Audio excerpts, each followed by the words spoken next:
व्यक्ति और भी क्रोधित हो गया और उसने बुद्ध के मुंह पर थूक कर वहां से चला गया।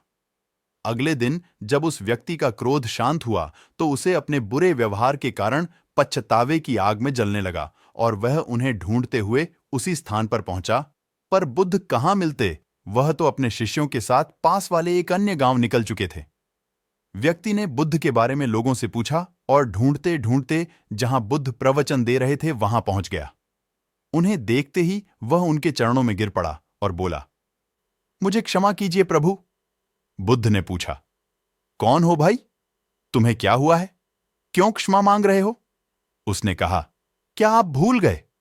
मैं वही हूं जिसने कल आपके साथ बहुत बुरा व्यवहार किया था। मैं शर्मिंदा हूं। मैं मेरे दुष्ट आचरण की क्षमा याचना करने आया हूं।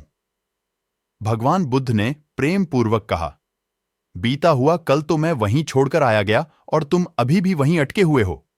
तुम्हें अपनी गलती का आभास हो गया, तुमने पश्चाताप कर लिया, तुम निर्मल हो चुके हो।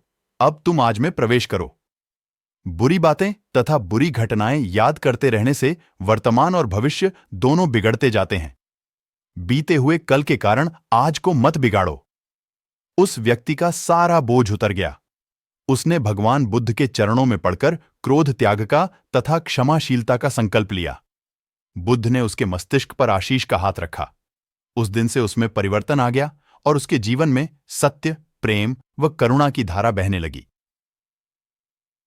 मित्रों, बहुत बार हम भूत में की गई किसी गलती के बारे में सोचकर बार बार दुखी होते और खुद को कोसते हैं।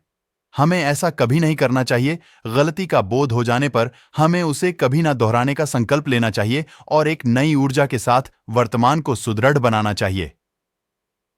गौतम बुद्ध किसी उपवन में विश्राम कर रहे थे। तभी बच्चों का एक झुंड आया और पेड़ पर पत्थर मारकर आम गिराने लगा। एक पत्थर बुद्ध के सर पर लगा और उससे खून बहने लगा। बुद्ध की आंखों में आंसू आ गए। बच्चों ने देखा तो भयभीत हो गए। उन्हें लगा कि अब बुद्ध उन्हें भला बुरा कहेंगे। बच्चों ने उनके चरण पकड़ लिए और उनसे क्षमा याचना करने लगे। उनमें से एक बच्चे ने कहा, हमसे बड़ी भूल हो गई है। मेरी वजह से आपको पत्थर लगा और आपके आंसू आ गए। इस पर बुद्ध ने कहा, बच्चों, मैं इसलिए दुखी हूं कि तुमने आम के पेड़ पर पत्थर मारा तो पेड़ ने बदले में तुम्हें मीठे फल दिए, लेकिन मुझे मारने पर मैं तुम्हें सिर्फ भय दे सका। महात्मा बुद्ध प्रवचन सभा में आकर मौन बैठ गए।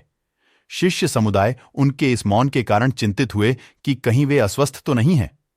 आखिर एक शिष्य ने पूछ ही लिया, भंते, आप आज इस तरह मौन क्यों हैं? वे नहीं बोले तो दूसरे शिष्य ने फिर पूछा, गुरुदेव, आप स्वस्थ तो हैं? बुद्ध फिर भी मौन ही बैठे रहे। क्षमाशीलता का संकल्प लिया। बुद्ध ने उसके मस्तिष्क पर आशीष का हाथ रखा। उस दिन से उसमें परिवर्तन आ गया और उसके जीवन में सत्य, प्रेम व करुणा की धारा बहने लगी। मित्रों, बहुत बार हम भूत में की गई किसी गलती के बारे में सोचकर बार बार दुखी होते और खुद को कोसते हैं। हमें ऐसा कभी नहीं करना चाहिए।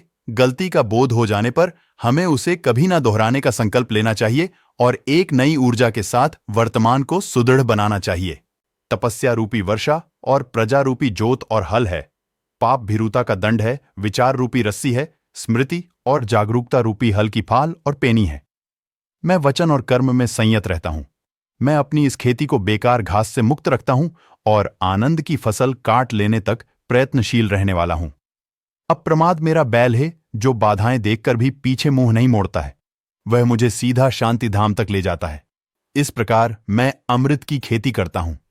उन्होंने अपने जीवन में हमेशा लोगों को अहिंसा और करुणा का भाव सिखाया। गौतम बुद्ध का जन्म नेपाल स्थित लुम्बिनी में 573वीं ईसा पूर्व में एक राज परिवार में हुआ था। गौतम बुद्ध के अनमोल विचार व्यक्ति को जीवन में सफल और आगे बढ़ने की प्रेरणा देते हैं। भारत समेत कई देशों में बौद्ध धर्म को मानने वाले लोग रहते हैं।